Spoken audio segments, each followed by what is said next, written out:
today, a report came out that the New York Mets are reportedly kicking the tires on Mariners third baseman Kyle Seager. The report goes on to say that Seager is in the last year of his contract, which technically is not true because he has a team option that becomes a player option if he gets traded, but we'll get to that later, so don't worry. So far this year, Seager is batting .234 with 9 home runs and 30 RBIs, but he also has very interesting splits that stand out for how he would fit with the New York Mets. So we will get to that later on in this video as well. So this potential trade target of Kyle Seager definitely is very intriguing because he's someone we heard a little bit about during the offseason as someone the Mets were looking at. We know that third base is a position they tried to upgrade. They looked at Chris Bryant, potentially Matt Chapman, Eugenio Suarez, Justin Turner, maybe even Kyle Seager. So it is a position that the Mets going into the season felt like, hey, this is something we could upgrade. Looks like they didn't have too much confidence in J.D. Davis. So when Kyle Seager is one of the guys you're kicking tires on, it shows that maybe the Mets still want to do something at third base. So in this video, we're going to try to break down every possible angle of Kyle Seager and what kind of potential fit he would have on the team, what it might cost to give him up.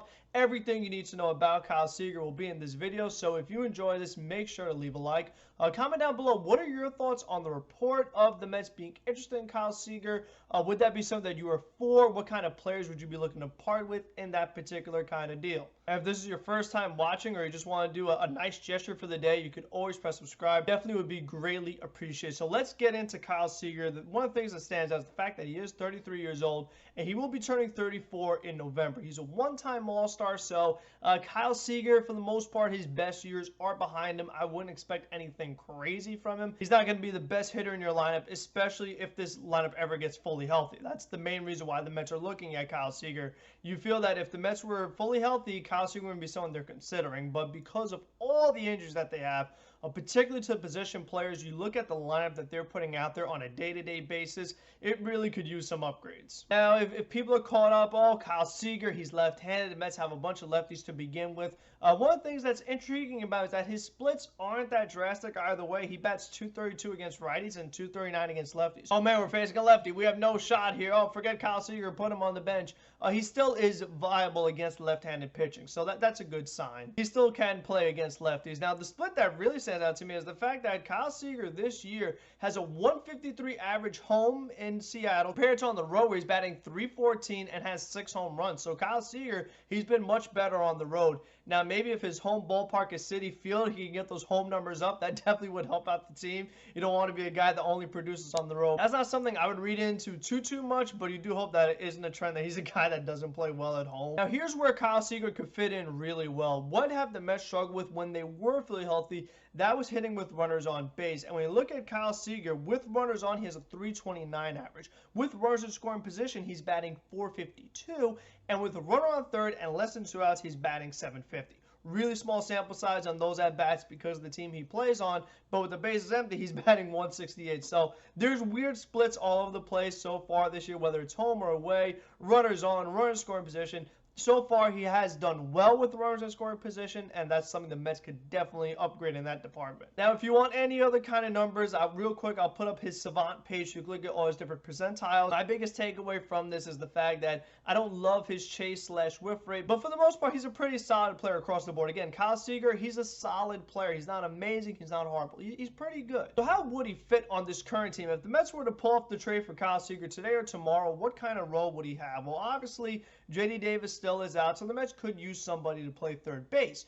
But J.D. Davis could be back whether it's later this week or maybe next week. So once Davis is back, what do you do with Kyle Seager? Now, the past couple of years, he has not played anywhere besides third base. J.D. Davis, the only other position he has played is left field, where he is not great. The Mets are trying to get J.D. Davis to play some first base, but that's not a long-term fit either when you have Pete Alonso, who could be back next week as well. So trying to find consistent playing time for Seager, J.D. Davis, Pete Alonso, and Dom Smith would be really hard to do based off the positions that all those guys play. Now, to get to his contract, if you do pull off the trade for Kyle Seager, he no longer would have the club option for 2022. If he's traded, it becomes a player option. And for $15 million at age 34, Kyle Seager is probably opting in. So that means that you would have Seager for 2 years. And now you would have to think, well, how does Seager fit with the team next year once Jeff McNeil is fully healthy? Robinson Cano maybe is in the equation, probably not. But still, where are you going to put Kyle Seager in a very crowded infield? And you have plenty of infield prospects up and coming, like Brett Beatty, Mark Vientos, Ronnie Mauricio. So third base is not exactly a position the Mets desperately need. So the question I have is, do the Mets love J.D. Davis? Because the fact that they are still kind of looking at third base options really makes me think that they do not feel comfortable about that position. Now, what would it cost to give up? It is unclear what it would cost, but if it was up to me, I'm not giving up any of my top 10 prospects. I'm not getting rid of Dom Smith or J.D. Davis or Alonso or any of my starters. I just don't think that Kyle Seager is much of a difference maker to where I would give up a young asset like a Dom Smith, like a J.D. Davis. At his advanced age and the fact that total he's batting .230,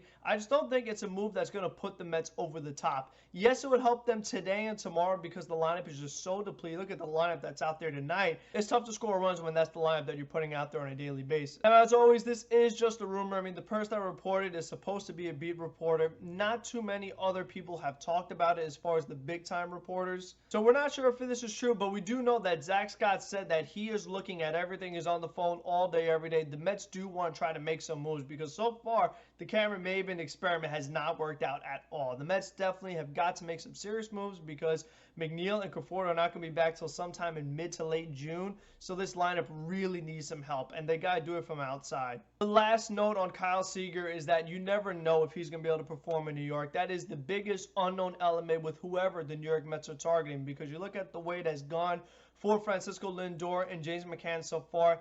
It hasn't worked out in these first couple of months. You hope that they can figure it out, but we know as Met fans, there is no guarantee a guy is going to perform in New York. So he's always got to be mindful for that with whichever player Zach Scott is targeting. So again, I hope you guys enjoyed this video. If you have any other comments or questions or suggestions, make sure to leave those in the comments.